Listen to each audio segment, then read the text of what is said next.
ياسين والقرآن الحكيم إنك لمن المرسلين على صراط مستقيم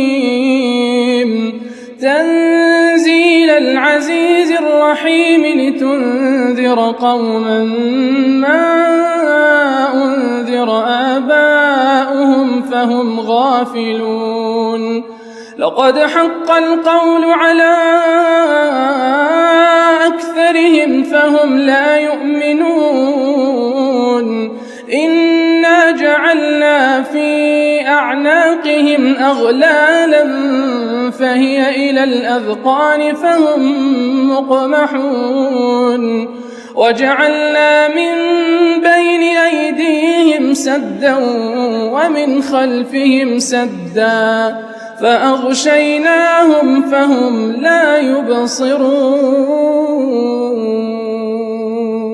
وسواء عليهم أأنذرتهم أم لم تنذرهم لا يؤمنون إنما تنذر من اتبع الذكر وخشي الرحمن بالغيب فبشره بمغفرة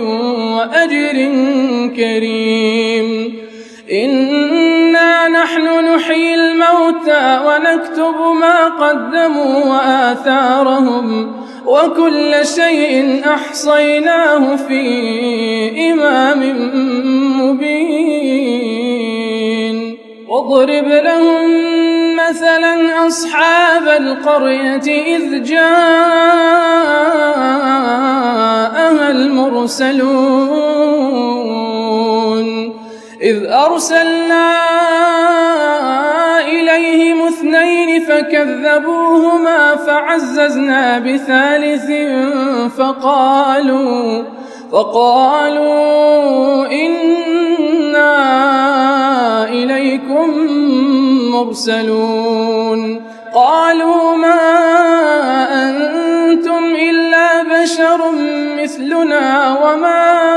أنزل الرحمن من شيء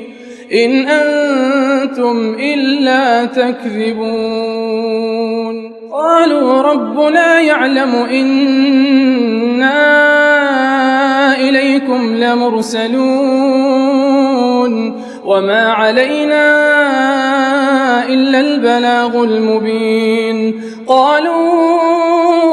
إنا تطيرنا بكم لئن لم تنتهوا لنرجمنكم وليمسنكم منا عذاب أليم قالوا طائركم معكم أئن ذكرتم بل أنتم قوم مسرفون وجاء من أقصى المدينة رجل يسعى قال يا قوم اتبعوا المرسلين اتبعوا من لا يسألكم أجرا وهم مهتدون وما لي لا أعبد الذي فطرني وإليه ترجعون أأتخذ من دونه آلهة إن يردني الرحمن بضر لا تغن عني شفاعتهم شيئا ولا ينقذون إني إذا لفي ضلال مبين إني آمنت بربكم فاسمعون قيل ادخل الجنة قال يا ليت قومي يعلمون بما غفر لي ربي وجعلني من المكرمين وما أنزلنا على قومه من بعده من جند من السماء